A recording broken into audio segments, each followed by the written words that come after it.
How's it going, everyone? Kyle Henderson here of Bama Football. I appreciate you guys joining me today. It's Monday, November 13th, coming to you from beautiful Tuscaloosa, Alabama. Got a show lined up for you today that I hope you guys are excited about. We also have Nick Saban's press conference today at 12 p.m. And if you can not make the live stream, you can always catch everything on the replay right here at Bama Football on YouTube. So hit the thumbs up, like, and subscribe. Let's look at Alabama's resume before we take the calls. But the call line is open, 205-850-1994. Right now, what you have with Alabama is this resume that I think is really impressive. And I think as we move forward, I think I'll build out more teams' resumes so we can kind of look head to head. Alabama currently ranked number 8 in the college football playoff rankings. The next update will be on Tuesday night. And we'll, of course, bring you that right here on Bama Football on YouTube. So when you look to Alabama's overall schedule, Alabama is straight rolling. 8-game win streak. 7-0 in SEC play. And that right there, that statistic really stands out to me because you look at the SEC and the overall quality of this team. And as you can see, I mean, by their key wins, I mean, it's impressive. Number 10, Ole Miss. I'm sure they're going to move down in the rankings. Now, these are the rankings based off, going into this. These were last Tuesday. So you had Ole Miss. I know they lost on the road to Georgia. Tough game playing, in my opinion, the number 1 team in the country.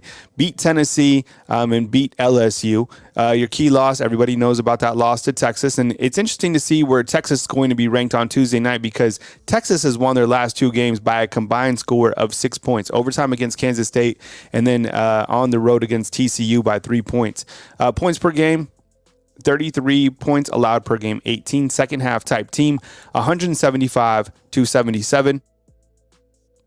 I think that tells you about the overall scope of this team and the fact that they can make second half adjustments. That's credit to the coaching staff overall, right? When we look at the Alabama defense, they are the number 22nd defense in the country. That's pretty impressive to me, a top 25 type defense. And we all know that this team is built on defense. As you see, the last point is they do have a dominant defense. They do have, and here you go, the strength of schedule. I know you guys were having fun with that, but the strength of schedule is number 2 overall in the country, which is just absolutely, the number 1 team is actually Purdue. And then you have Milroe's recent play. And I think the thing with Jalen Milroe is he is that guy. He is up there among the top type players in college football. People are even starting to talk about him for a Heisman bid. Maybe not this year, but when you absolutely look to next year, absolutely. What's not to like about him? Now that he's continued to improve on his game, I mean, the guy has just been fantastic throughout the last, several games. He's the leader of the team. He's the playmaker. And he's the guy that can simply win Alabama football games, a lot of football games. You have a dominant defense. I mean, this team under Kevin Steele has been a completely different type team than it was under Pete Golding, honestly. I mean, fans were calling for it for a long time for there to be a new DC at Alabama, and now you have a new DC, and you look to the defensive adjustments that Alabama has continued to make throughout, the last, these 8 games, right? And it's really been amazing to watch as Alabama has been built on defense. And they, even in this last game against Kentucky, it was 49-21 or whatever. I mean, that last touchdown, it was a fumble on the 1-yard line. Christian Story, I cannot believe that they didn't review that because Christian Story certainly hit him and then scooped it, recovered it. And, whatever. Then Kentucky scores a late touchdown. Okay, on the show today, I want to get your take on any of these topics, really. And let me hit on these for just a second. The call-in line is open again. I'll put it at the bottom of the screen. Jimbo Fisher is out. And this is major college football news, right? I mean, he is a guy that is now owed $76 million from Texas A&M. You talk about laughing all the way to the bank. I mean, I don't know, laughing or whatever. I mean, it was something that never really transpired at Texas A&M. I think they had one season where I felt that they were playoff deserving, but overall just couldn't get it done at Texas A&M with all the resources that you have behind Texas A&M. Not able to get the job done, not even able to get into the playoffs. Look, the SEC is a different animal. And as long as Coach Saban is here, everybody's standards are going to be so high, which they should. But, I mean, getting to the playoffs, getting to the championship game, consecutively or even once within a 5-year span is impressive. That's why it shows you some of these teams that have been able to do it. Kirby Smart, Nick Saban.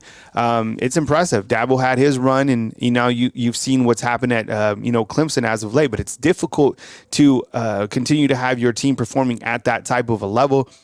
We can talk early candidates. I know there's a bunch of names floating around. Whoever gets that job is clearly under a microscope. And you heard the athletic director for Texas A&M talking about we should be relevant again in the national scene. And right now, I think they need a complete rebrand of Texas A&M, complete rebrand. Because I was thinking about this last night. When you think about Texas A&M football, what do you think? Mediocre football team with really good athletes, all the money in the world that you can buy, some of the best facilities in the entire country. That stadium is really a stadium that Johnny Manziel literally built. And I think of the male cheerleaders, and I think of, just a team that is underachieved. So you need to have somebody go in and put Texas A&M on the map. There's a lot of names that people are going to throw around or whatever, but Texas A&M is clearly a program that can win. They're in Texas. They just bought somebody out for $76 million. There's no cap room at Texas A&M. They have enough money for forever and ever and ever. They have more money than Alabama, than USC.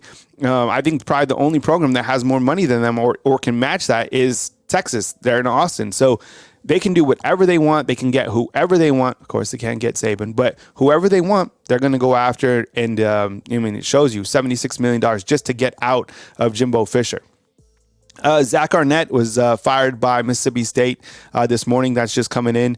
And look, Zach Arnett, I think, was in a tough position regardless. Following Mike Leach, you never want to be the guy after the guy. And I know that Zach Arnett built that team off defense, and he's a defensive-minded guy. I don't know. I mean, Mississippi State clearly didn't have a long-term plan for him. It's, in the past, we've seen that you can win in Stark Vegas. They don't have, kind of that allure that other SEC teams do. But who do you think some coaching candidates could be for Mississippi State? We've seen some coaches come out of there. Dan Mullen, who was there and then went on to Florida. Who are some names? I want to hear from you inside the comment box or when you call in today.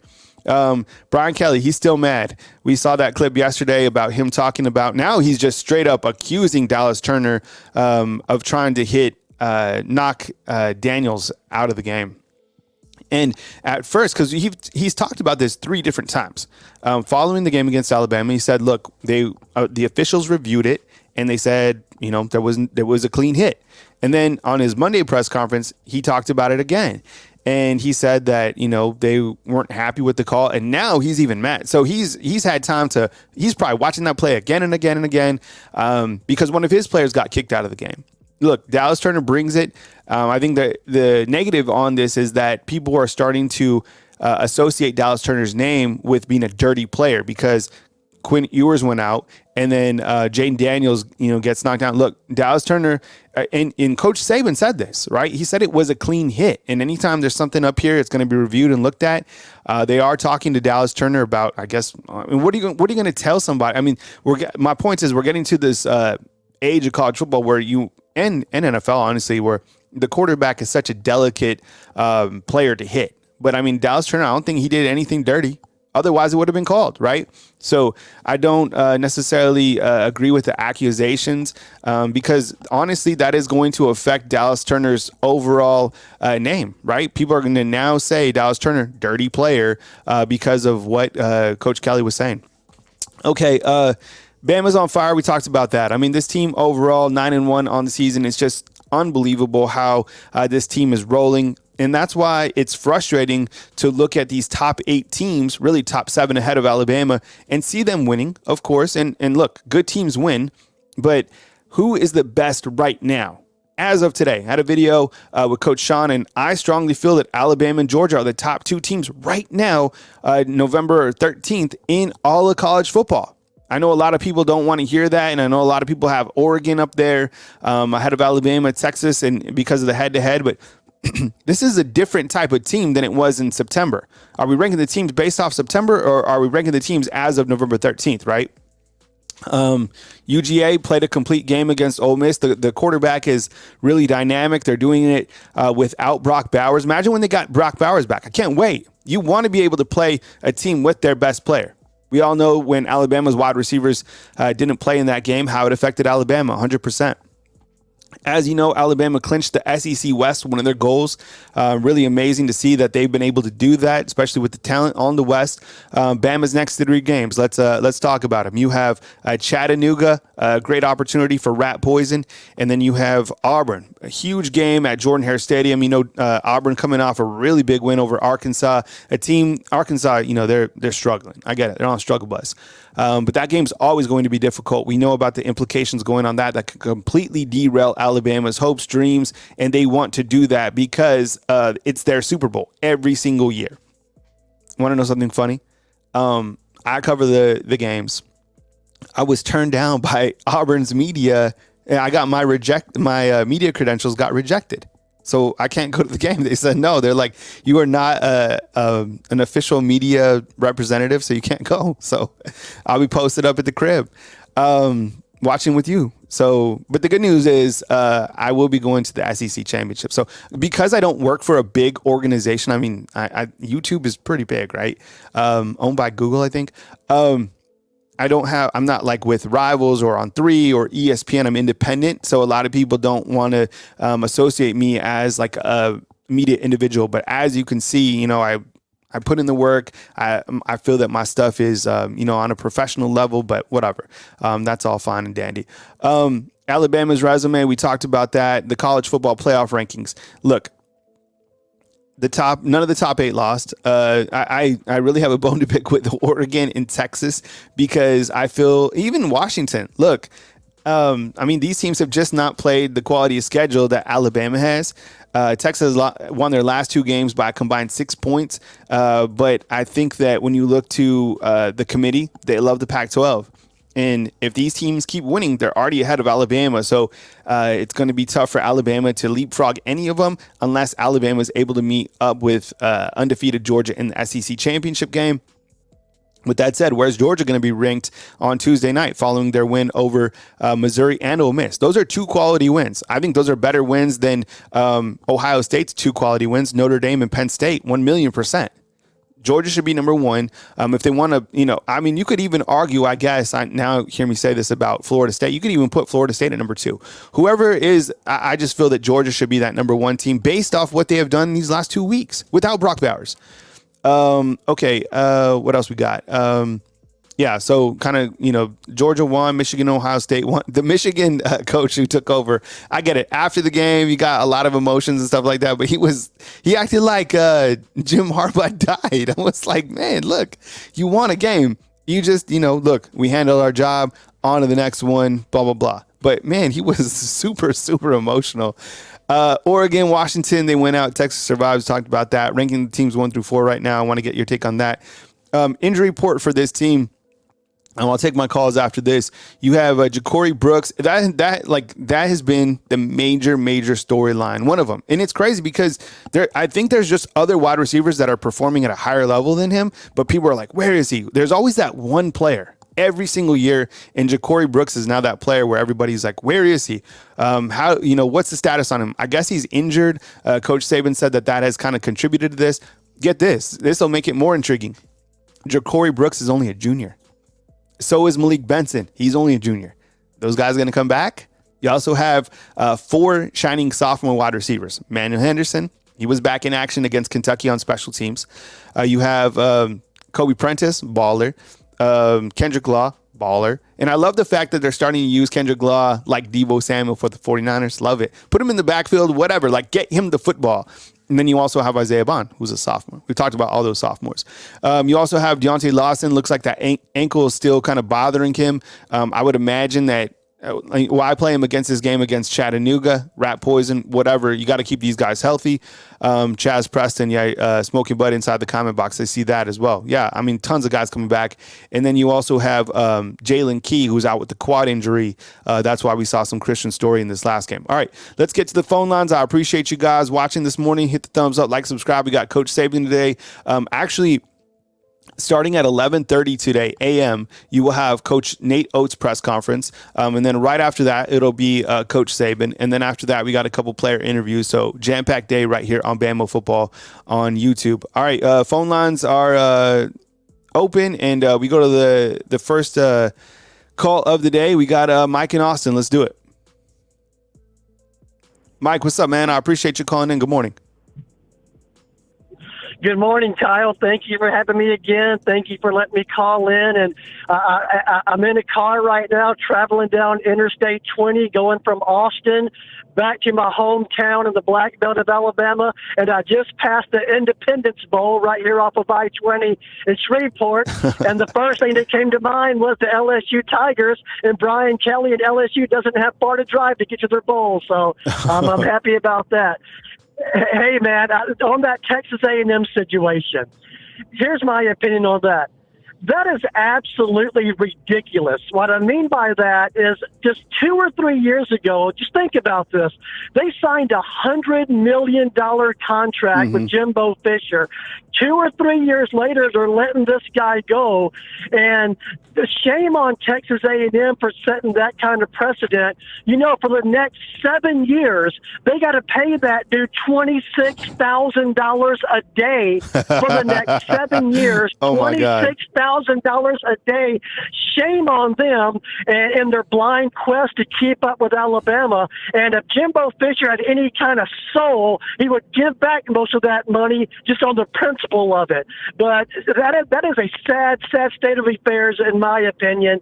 And I don't know if Texas A&M had any sense, which I don't think they do, to be honest with you. But if they had any sense, they'd sign Lane Kiffin, and they would give him a performance-based contract, not $100 million, but they ought to make these contracts based on performance.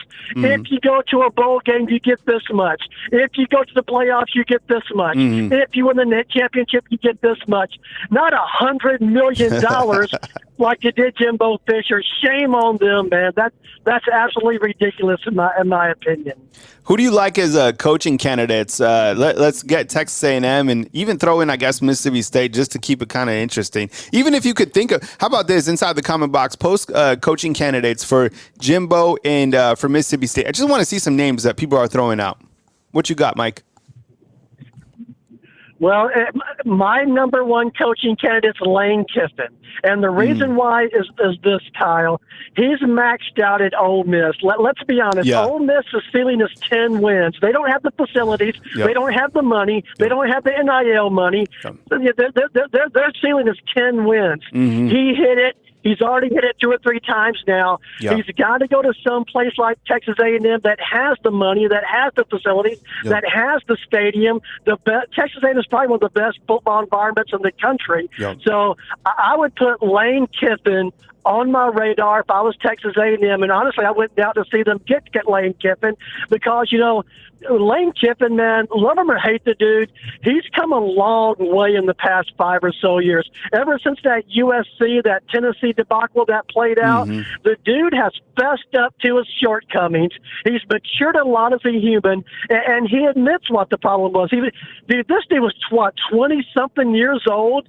Coach of the Oakland Raiders or something like that. That is over the top, man. So he was thrown into it, and he admits his football entitlement. He admits the mistakes he's made as being young and careless, and he's come a long way, man. And to me, for as far as the future's bright for Lane Kiffin. He's obviously an excellent football coach. His only 2 losses this year were Alabama and Georgia. Well, that's a given. So if Texas A&M had any sense, which honestly I'm starting to I think they don't, that then what happened, they would get Lane Kiffin and put him on some kind of performance-based contract because Lane Kiffin can win at Texas A&M. He can win it all at Texas A&M. And honestly, you can't do that at Ole Miss. So that would be my number one pick would be Lane Kiffin. I think when you look to Lane Kiffin to potential Texas A&M, number one, and I was listening to the athletic director's press conference last night. You can watch that on the Texas A&M official website. He said rebranding and that Texas A&M should be relevant on the national scene. Now, if there's anybody that can bring you relevance, It is certainly Lane Kiffin, and I agree with you, Mike. I think that Lane Kiffin has certainly outgrown Ole Miss. He's maximized that. That's as far as he's going to go. Is maybe an 8 or maybe a 9-10 win season, and that's it. He just doesn't have the resources. Ole Miss doesn't have enough gas in the tank for where he wants to go, and I completely agree with that. Now, inside the comment box, I'm with you 1,000,000%. Is that Lane Kiffin definitely wants to be the coach of Alabama. I think we've all known that. That would be something that, would seem fitting, considering that his relationship with Coach Saban, and that people want him here and kind of to relive that. And he's young enough to completely come in here and do amazing things at Alabama. With that said, Texas A&M is a program that can pay you with whatever type money that you want. And, they have the facilities, they have the resources. I mean, can you imagine Lane Kiffin recruiting in the state, anybody recruiting in that hotbed of talent? I mean, I just think in terms of a rebranding, the offensive schematics, looks what he does with quarterback. He would be terrifying at Texas A&M for anybody. So I think you definitely have, if you're in a room, you have a hot board, and you definitely add Lane Kiffin to the list, number 1 or number 2. I think Dan Lanning is certainly a name. The coach at Utah has to be up there.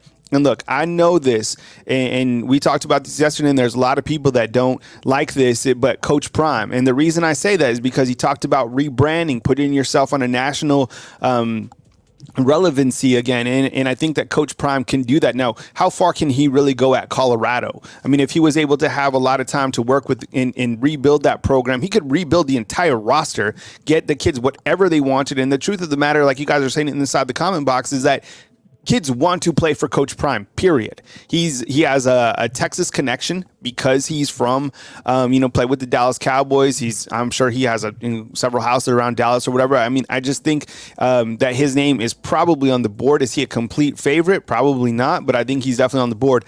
Mike, anything else, man, before I move to my next caller regarding the college football playoff rankings? Yes, I think when the rankings come out, I don't think there's going to be much movement simply because nobody lost. Yeah. But I want to remind, the college football world and Bama Nation that they already know this. There's a lot of football left to be played. We have all the rivalry games coming up. I mean, Florida State's got to play at Florida. We got the Michigan-Ohio State game. Bama's got to go to the Plains and play Auburn. And then the championship games. So there's a lot of football left to be played. And if the committee is not trying to engineer some kind of outcome like they did last year, if they don't pick the 4 best teams, but don't try to engineer it, then Bama's got a good chance getting in there. But there's a lot of football left to be played, and I expect Bama to beat Chattanooga. I mean, honestly, Chattanooga's last game, they lost to Furman. So I expect Bama to beat Chattanooga. I'll be straight with you. The Auburn game, that's going to be a challenge. It's going to be a challenge.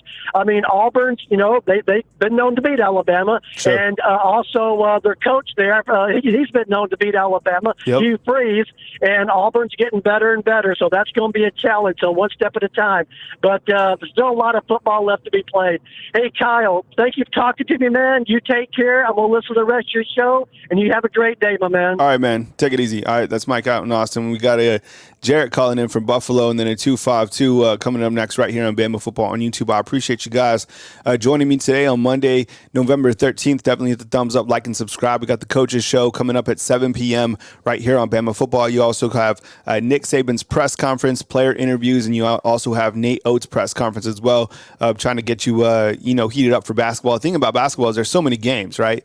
These teams play so many games, and it's kind of, you have this time where you're trying to figure out yourself, but I think Nate Oates has his team figured out. I mean, this team has scored, 105, 102 in the first 2 games of the season. I mean, the amount of points that they're able to put on the scoreboard is really amazing. The transfer has been amazing from North Dakota State already. I mean, people talking about him as one of the top players in all the land. Credit to Nate Oates and the job that they're doing. All right, we go back to the phone lines, and we got Jarrett calling in from Buffalo. Let's get it. Man, it's been way too long. Way too long. What's up, Jarrett? What's up, Kyle? How you doing, man? I'm doing good, man. I appreciate you calling in this morning, man. Good to hear you. Yeah, man. I had to, man. I couldn't. First, I'm off of work, man. So that's definitely a good thing, man. I'm trying to get ready for this coaching show on Monday, man. But I'm just, man. I'm just looking at these playoff rankings, man. I've been staring at these things for the last 2 days, and it's just, man. We need some help, Kyle. Mm-hmm. We need some help. We don't control our own destiny, man. So I have on the board right here, kind of the top 8 and who everybody, has played and, kind of the remaining games. So let me just talk about this, kind of set the stage, and then we can dive into the playoff ranking. So you have Ohio State at 10-0 on the season. Next up, they got Minnesota, a game they're going to be heavily favored in. Then you have Georgia at 10-0 on the season, taking on Tennessee. That game is at Knoxville. Number 3, you have Michigan taking on Maryland and Coach Locke's. That game will be at Maryland. And then you have Florida State taking on North Alabama. So you got to think those are all W's across the board. I know Georgia's, it's a tough place to go to Neyland and improve Josh Heupel team, but the way that they're playing, they're just on fire. Washington will go to Oregon State. I guess that's a game that we'll all be watching depending on the time. Sometimes that's Pac-12 after dark. And then you have Oregon taking on Arizona State. You have number 7, Texas at 9-1 taking on Iowa State and Ames, Iowa, and then Bama taking on Chattanooga. It seems like last week there was some games to kind of check out, but this week it seems like all the top 8s once again will be heavily favored. What's your take on the top 8 in the playoff rankings, Jarek? We should be at least top 5 team, if not definitely elite. Again, if you want to put Texas ahead of us because they beat us in Alabama and Tuscaloosa, it is what it is. But no, you look at the rest of these teams, man. It's like you look at a Florida State team. It's like, do I think that's better than Alabama? No. I think right now at this point, do I think that Washington's better than Alabama? No. And I think the fact of the matter is that I think if you're the college football playoff committee, it's a year in and year out thing. And like I said, this committee has not been the exact same. I think this is what people are forgetting. The committee members are not the exact same from what it was 2014, 2015, 2016, even 2017. It has completely changed. And what it should be is instead of trying it to be an objective form, it has now become subjective. So that is the biggest concern. Again, you just listen. Again, when you list the committee members, the majority of it are Big Ten members. Mm-hmm. You have some Pac-12 members in there. Mm-hmm. You only have one SEC representative in there at all. So when you take a look at overall the Pac-12, look at it. Perfect example. You look at a team like Arizona, right? Mm-hmm. That's considered by a lot of people to be the most dangerous team in that conference. Well, the most dangerous team in that conference lost to a piss poor Mississippi State football team mm-hmm. that we beat the crap out of. Mm-hmm. But are they going to take that into consideration? Mm-hmm. No, they're not going to take that into consideration because they're going to take a look at Arizona's overall track record and mm-hmm. how they were able to compete, how they had a bunch of one-loss score games, mm-hmm. and how they were. And again, is that could benefit Washington, for a perfect example, in the future. So. Overall wise, when you take a look at this whole, the playoff rankings, we should be at least a top 6 team. Oregon should be at 7th because they've only played they played 2 ranked teams and they've only won against 1 ranked team, and which by the way Utah, when they played them, was on their 3rd string quarterback. Yeah. So I don't know. I don't know. This playoff committee is unpredictable because what. In 2017, when we got in, they used that Florida. the reason why we got in was because they used Florida State, right? They used that Florida State game as, okay, they played a top 3 team at that particular moment. That's right? Mm-hmm. So that's going to be, that's the excuse we're going to give them to get in. Mm-hmm. What are they going to use for this year? Like, are they going to use Alabama's loss saying, well, Texas beat Alabama on the road in Tuscaloosa, mm-hmm. or in week 2, I'm just trying to wrap around my head, guys, about what the playoff committee is going to do at the end. I don't know. They're mm-hmm. unpredictable. Yeah, and clearly, like you said, you only have one rep from the SEC that is on this committee, and that was the Kentucky athletic director. So he had a first-hand opportunity to look at this transformed Alabama team. And honestly, if it wasn't for that muff punt by Kool-Aid, Alabama could be leading that game at halftime 42-0. They were completely just destroying Kentucky in all facets of the game. Even Stoops, after in his post-game, said that, look, he was like, this Alabama team is going to go on a deep run. I look at the way that teams are playing right now as of today, and I get it. Michigan has been taking care of business, but their overall quality of schedule just hasn't been impressive. And I know, I guess Penn State is a good win on the road, but that's it. I mean, Georgia finally has 2 wins under their belt. Ohio State has 2 wins under their belt. Bama has 3 wins under their belt. Texas, I mean, their recent play, it affects me and kind of the way that I see them as of today. Oregon, able to go and beat USC, or I think that game was at Oregon or wherever it was. But what are their other, kind of elements to Oregon's schedule? Washington, as you said, they survived that game against Utah, beat USC, able to come back and win that game against the Trojans, have the win over Oregon. This team, the committee loves the Pac-12 and they love style points. And style points to them are having a high points for and a low points against. And that's why they like Florida State. That's where the chair is from. Bo Corrington is from NC State, and he's had a opportunity to look at the Seminoles overall. Jarek, let's talk about Florida State real quick. 10-0 on the season, defeat Miami, a game that was tied 10-10 at halftime. Before that, they beat Pittsburgh. The quarterback, absolutely baller. Jordan Travis, their wide receivers, they're dangerous. I mean, when you look at them, are they right behind Georgia's 1 and 2? Are they 3? I mean, what's your take on Florida State? They should be at number 5. I mean, who do they? Let's take a look at the schedule. So they barely survived. Boston College should have won that game. Barely survived against a piss poor Boston College team. Mm-hmm. You almost lost to Clemson, 31-24. Mm-hmm. You struggled against Duke prior. Mm-hmm. I mean, again, remember, Duke's quarterback was on one leg, and by the time he was out, for the most part, that's when they took advantage of that. So I was going to really count that, and then Miami. Mm-hmm. You look at their track record overall; they've only beaten one ranked football team. Yeah. When we take a look at the style points, what style points? Mm-hmm. The only team that they dominated was LSU.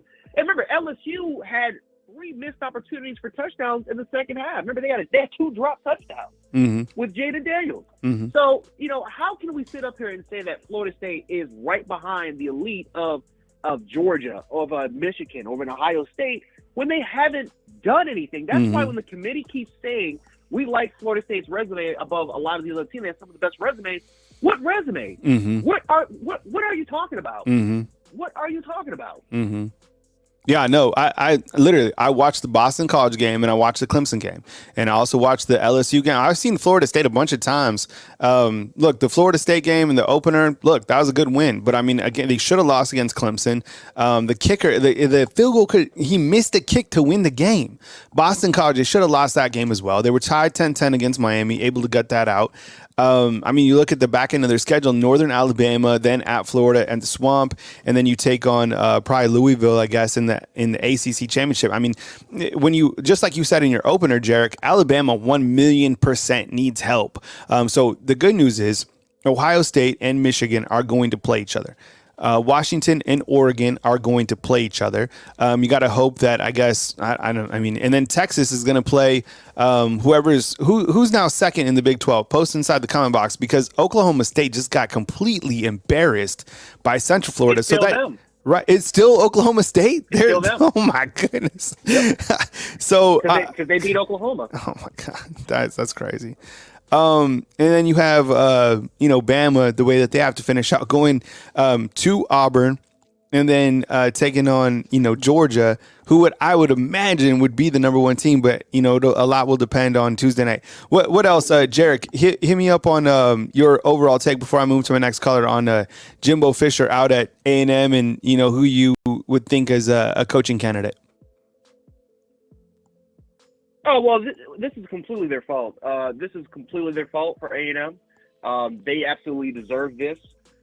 They hired Kevin Sumlin 2.0. They thought that Jimbo Fisher was going to be the next guy, but they did not see that the writing was on the wall for them, especially when Jimbo Fisher left that program, left Florida State in shambles before he left. So this is completely their fault. I do believe that for the most part, they, again, $100 million, they got to pay them $75 or $76 million in guarantees. That is absolutely ridiculous, but it is what it is. They absolutely deserve that. They tried to gamble and try to get a former big dog, a guy that was way past his time. Again, they did not see that he literally almost ruined Florida State. No, he did ruin Florida State's program for 4 years. It took them 4 years in order for them to try to rebound and to try to get back into form. Mm-hmm. And so that's, again, it's completely Jimbo's fault for that matter, but they decided to go ahead and hire him and pretty much hire Kevin Sumlin 2.0. Now, I will say this. He did show that Texas A&M can recruit at a high level, right? He showed that they can do it at the highest level. Remember, they still have the greatest recruiting class in history, but the results in the field did not show itself. They became a mediocre football team. They missed a bowl game last year, and that's funny because I actually predicted they were going to go 6-6. A&M fans got on me and cussed at me all on Twitter. All of a sudden, they actually exceeded my expectations, so they ended up going 5-7. So it is what it is on that aspect. But as far as coaching candidates, as far as they can get, they can try to get a Gus Malzahn, maybe someone that can try to fix up the offense. Deion Sanders, Deion Sanders would. And it's funny because Winston Watkins, he decommitted for Colorado because he said, I'm not sure if he's going to stay there. Like it wasn't because he disliked Prime enough that he said, I'm just not sure if he's going to be there by the time I even get there. And that's true because again, he's talked about how he wanted to bring back HBCU football and how he wanted to stay there for the long run. He was there for 2 years and then he bounced and tried to get a better position.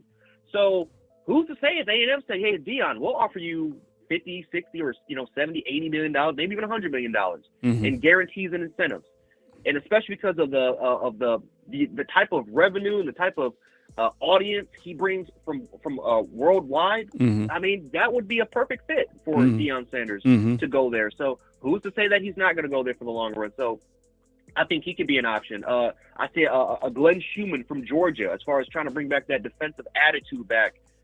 Glenn Schumann's one of the best young coordinators in the country. He could potentially go there. Maybe a Dan Lanning from Oregon could go there. The head coach from Duke, who used to coach at A&M, he could potentially kind of come back and do that as well. I wouldn't be surprised if they stay in the SEC and they try to go ahead and try to get a Mark Stoops. One of the better coaches in the SEC, has less talent and less things to work with. I wouldn't be surprised if they, hey, listen, let's try to get somebody that can operate a football program, a dead football program in Kentucky. Let's try to get them there. So, there's some guys. Obviously, they have a person in mind because you would not fire your coach especially when you're 6-4. You would not fire your coach unless you had a candidate in mind. So they have somebody that they're trying to get, that they're going to offer a lot of money to. But those are just some of the guys I get. But overall wise, and this is one thing I'll just say, the fact that their athletic director came out and said that we want to try to get back to what we used to be, what? Because the last time that A&M had a decent run was 91 through 94 with R.C. Slocum. That's the last time. It was a 4-year run. I mean, like I said, they were decent in the 80s, pretty much a 500, an above average 500 football team. But they had a run through 91, 94 where they were really, really good. But that's it. The last time that A&M was consistent was 1939 when they won a national championship through 41. The 12th man year. Saying that we need to get this team back to greatness. It's ridiculous. So, again, A&M, they're trying to be what Alabama and Georgia is, and they have the resources to be a top 10 program, so I can understand their impatience. But don't sit up here and lie to the public and sit up here and say, hey, we're trying to get back to what we used to. Because I'm telling you, that's definitely well over 30 years ago, and that was literally a 4-year span where they were consistent as a football program. Yep. All right, Jarek, I got to move to my next caller, man. But I'm telling everybody about the show tonight, as always, at 7 p.m., man. So keep up the good work, man. Glad we linked up. You do such a great job, and I love your takes on college football, man. So we'll catch you on the Coaches Show tonight, man. And thanks for calling in this morning, man. Always love to rap with you. Yep, thank you, guys. Make sure to catch us at the Coaches Show. All right, man. See you, Jarek. All right, yep. All right, that was Jarek calling in. We got a 252-334 and an 850 coming up next on Bama Football on YouTube. I appreciate you. What's up, D1 Royal? I see you inside the comment box. Robert Hill, what's up, man? I see you as well. Thanks for joining the show. 144 on. If you guys could hit the thumbs up, I really appreciate it. If you guys want to become a fan funder of this YouTube channel as low as $2.99 a month, just hit the join button. It's up by the subscribe button if you're on your desktop. And then you also can go up to the, if you're on your phone, just go up on the homepage and hit the join button. It's like a large hyperlink. I appreciate you guys joining again. Let's go right back to the phone lines. And we got a 252. Let's do it right now. I appreciate you being patient. You're on the line with Kyle Henderson. Who am I on the line with and where are you calling in from? Hey, what you say, Kyle? This is Felix from beautiful Currituck County, North Carolina, by way of the Rocket City, Huntsville, Alabama. Just wanted to say I love your show, love your content. Really love the coaches show on Monday nights. Love hearing those guys chop it up. I'm a high school football coach myself, so really like kind of getting into the X's and O's and all that good stuff. So really enjoy your stuff. Yeah, I appreciate it. I think the last time I went up to Huntsville, I mean, it's amazing how much growth that city has had. I mean, it's amazing. The downtown, the food, it was really amazing. Had a good time up there this summer. Just really beautiful city, and it's just looks like a really great place to live. By the way, I appreciate you calling in, Felix, and I appreciate the support with the coaches show and with our show right here. So with that said, man, welcome to the show. Take it away. Yeah, so just wanted to say a couple things. So one thing as far as Alabama football is concerned, that Bama can only control what they can control, right? So in the end, we still got to take care of business, right? Got to take care of Chattanooga this week. Got that tricky game down at where I call the ugliest little village on the plains down in Auburn in a couple weeks.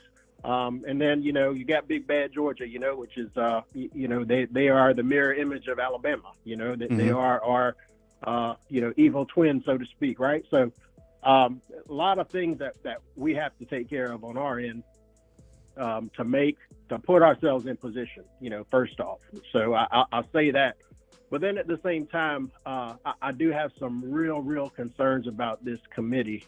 And I'll tell you why. And I've had this argument with folks for a long time about college football. So many folks want to make college football be like the NFL, right? They want to reward conference champions, right? They want to reward division winners like the NFL. Well, college football is not the NFL. The NFL has a draft, it has salary cap, it has all this stuff. The conferences are not created equal. Right. And so I feel like this committee over the years has kind of morphed into less of a best four teams evaluation of the teams and more into a most deserving, which is, more the NFL model. Right. And I think, I do think that there is some SEC fatigue as well that's playing in here because, there's no way that you can look at Alabama's resume against Washington or Oregon and say that Washington and Oregon have better resume than Alabama, right? It's just not a factual statement. And the thing that concerns me is that Oregon lost to Washington weeks after Alabama lost to Texas, right? And Oregon barely dropped. Right. So they left them there. I have concerns that the Ohio State Michigan loser might not drop out of the top four. Right. Because you look how they're overvaluing Penn State. Right. Penn State's going to still stay in the top 10. Watch. And so, they're overvaluing some of these other teams, conferences, the Pac-12, the Big Ten, which is at the expense of Alabama. And what the committee is doing right now is, I think someone said it earlier, they value Oregon over Texas, right? And there's an argument to be made there, right? You value Oregon over Texas because they both have one loss, and Texas's loss is to a 2-loss Oklahoma team, right? That also lost recently to Oklahoma State. They got blasted, over the weekend. So, if you're kind of weighing Oregon and Texas side by side, their losses, Oregon has probably a better loss than Texas has lost. Texas has a better win by far than Oregon. But this committee is valuing Texas behind Oregon, which means we're stuck behind both of them, right? Because they don't want to put Texas ahead of Oregon, and they don't want to put us in front of Texas because of the head-to-head. So we're kind of stuck behind Oregon.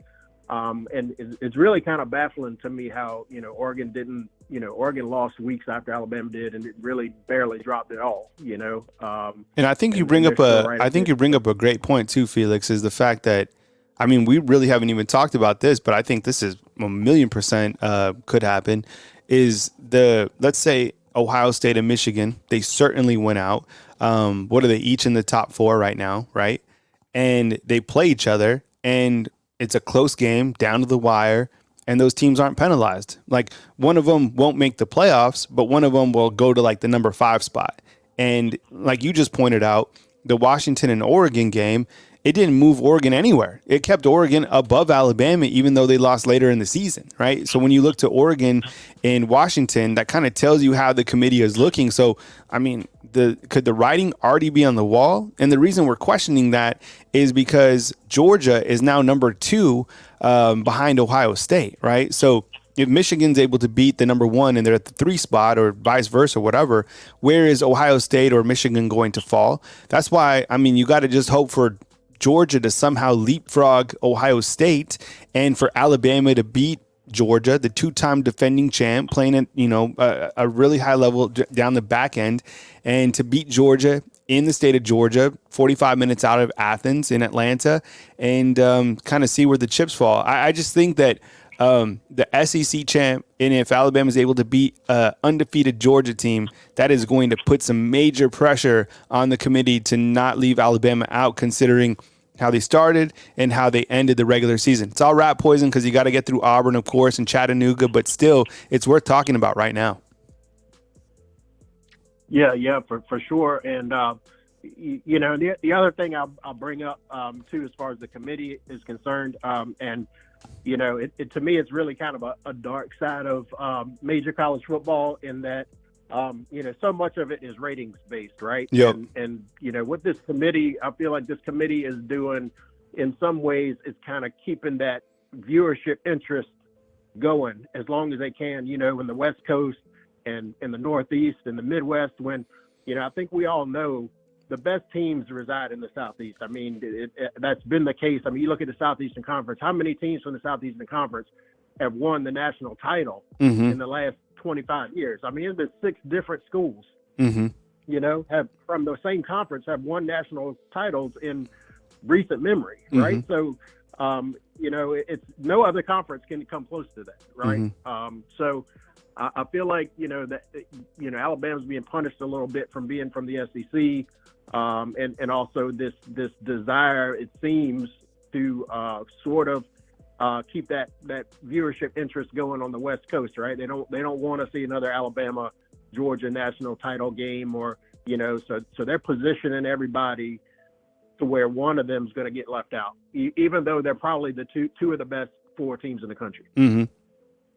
Yeah, there's a lot to chew on, and I think we'll get another understanding on Tuesday night where teams sit in terms of the rankings at the 1 and 2 spot. Ohio State versus Georgia. I think everything else is going to stay the same, but if Georgia doesn't leapfrog Ohio State, and Ohio State with the big win against Michigan State, who's clearly lost their coach and they're on the rails and stuff like that, but Georgia has won 2 quality games back to back.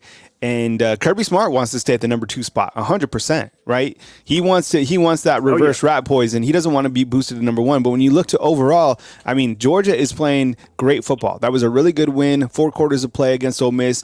And before that, beating a very good Missouri team who's been playing, really well this season. So anyways, Felix, I got to get to my next caller, but I really appreciate you calling in for a first-time caller. Anytime that you want to call in, save the call-in line number, call in. Love to chat with you. I'm online and live every single day during the week, Monday through Friday at 9 a.m. Central Time. So I really appreciate you calling in, talking college football with me. All right, thanks, Kyle. All right, man. Appreciate it. Roll Tide. Yeah, roll Tide to you, man. Thanks. That was Felix out in North Carolina by way of Huntsville. Appreciate you guys joining me. Today I got Coach Saban at 12 p.m. You got Nate Oates actually before that at 11:30, and then got player interviews. And then you got the Coaches Show with Smook, Jarek, and Coach Sean tonight at 7 p.m. I appreciate you guys hitting the subscribe button. Just surpassed 95,000 subscribers right here on Bama Football on YouTube. As I've mentioned a bunch of times that this is my full-time job, so So I appreciate you guys supporting. You guys have your full-time gig. So do I.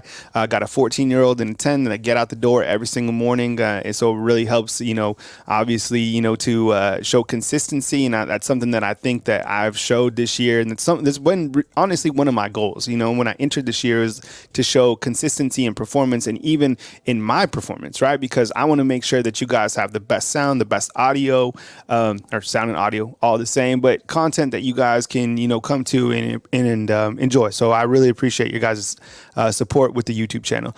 This will be probably my last call before I get ready, because I got to go to the university and set up and get ready for all that stuff. But let's see how it goes, and then we'll take it from there. But we got the 850, so we will just hang tight in the call queue, and let's get the 850 in. Yeah, I appreciate you calling. You're on the line with Kyle Henderson. Who I'm on the line with, and where are you calling in from? What's up, Kyle? This is Raphael from Florida, Bama. Hey, what's up, Raphael? I appreciate you calling in, man. Yeah, happy Monday, man. Thanks for being here, man. What's on your mind? Welcome to the show. For sure, man. I just wanted to come in, and I appreciate you as always. I always enjoy the show.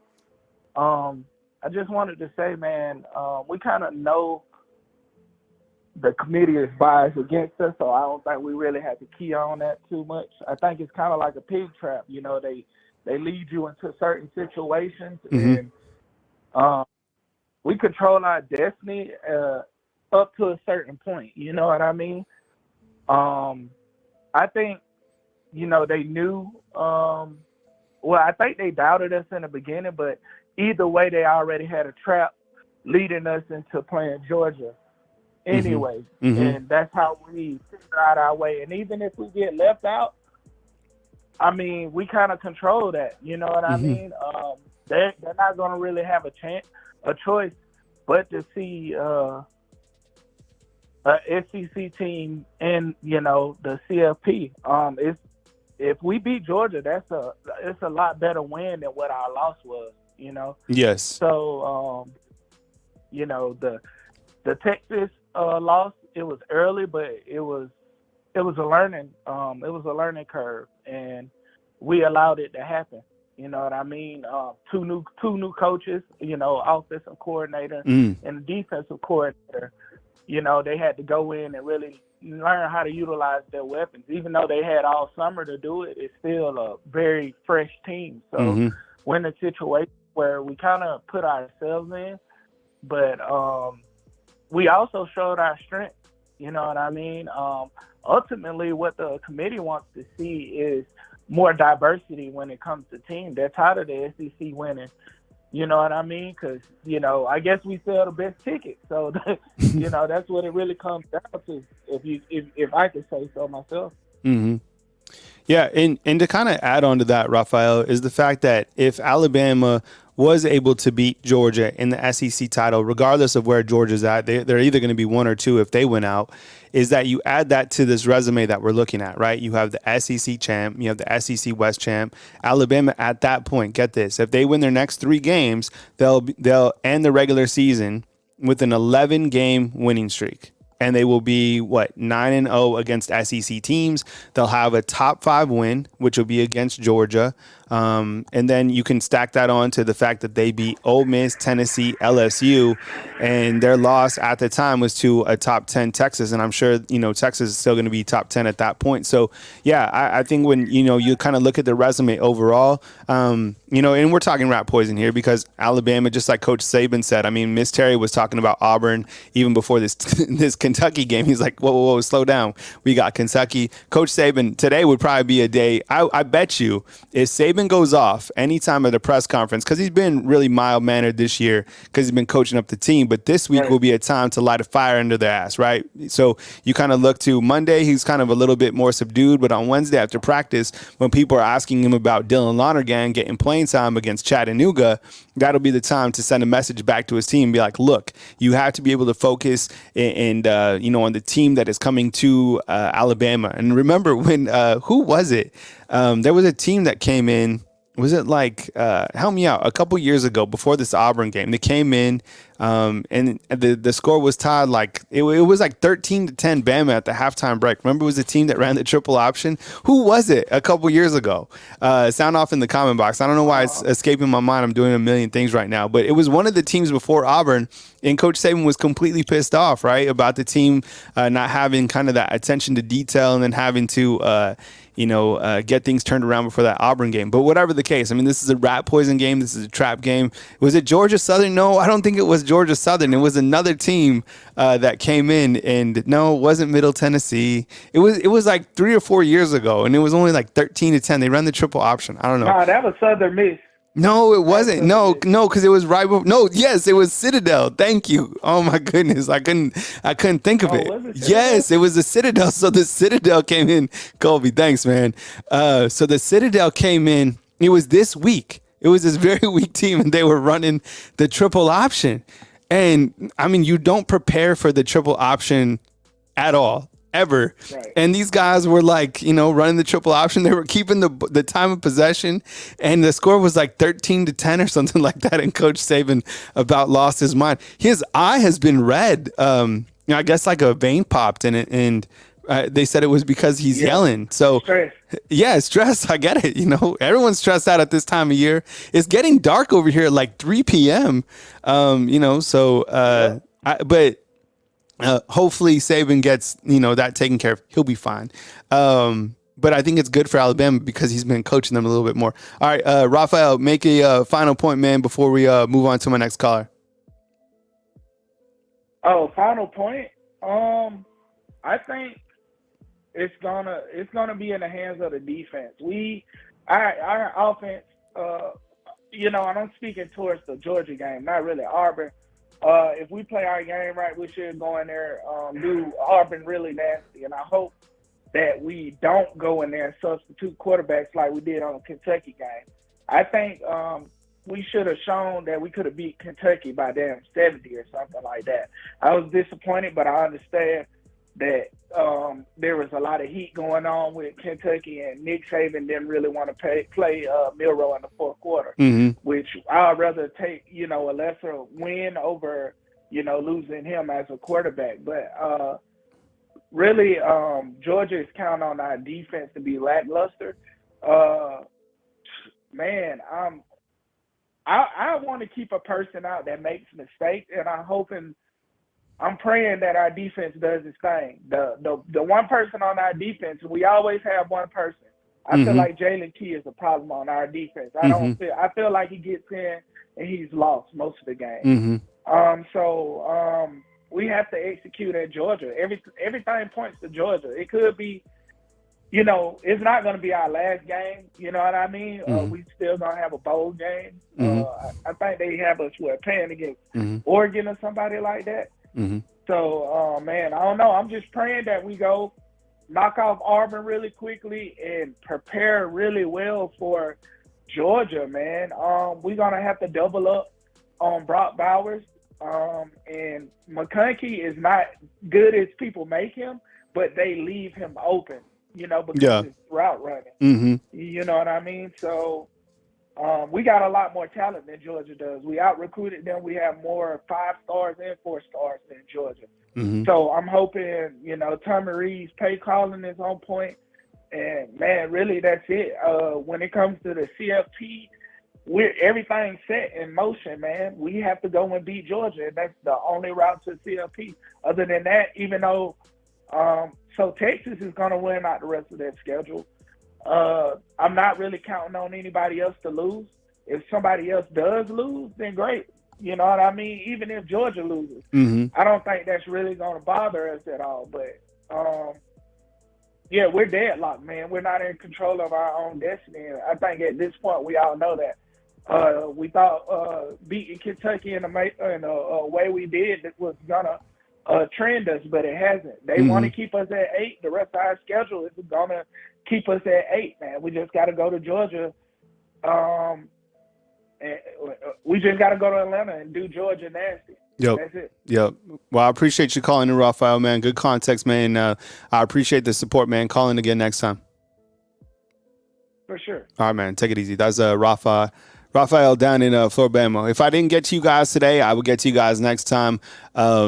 I'm online live Monday through Friday at 9 a.m. Don't hold it against my head. Hold it against my heart. It's like I can only get to so many people during this hour window. So I appreciate you guys joining me today. You got the Coaches Show on Bama Football on YouTube. I appreciate you guys supporting Coach Jarrett, Coach Smook, and Coach Sean. We got Coach Saban today. You got player interviews. You got Nate Oates. Keep hitting that subscribe button and look for more content right here on Bama Football on YouTube. David, I'll get you next time, man. But I appreciate you guys joining the show today. Coming to you from beautiful Tuscaloosa, Alabama, Kyle Henderson, Bama Football on YouTube.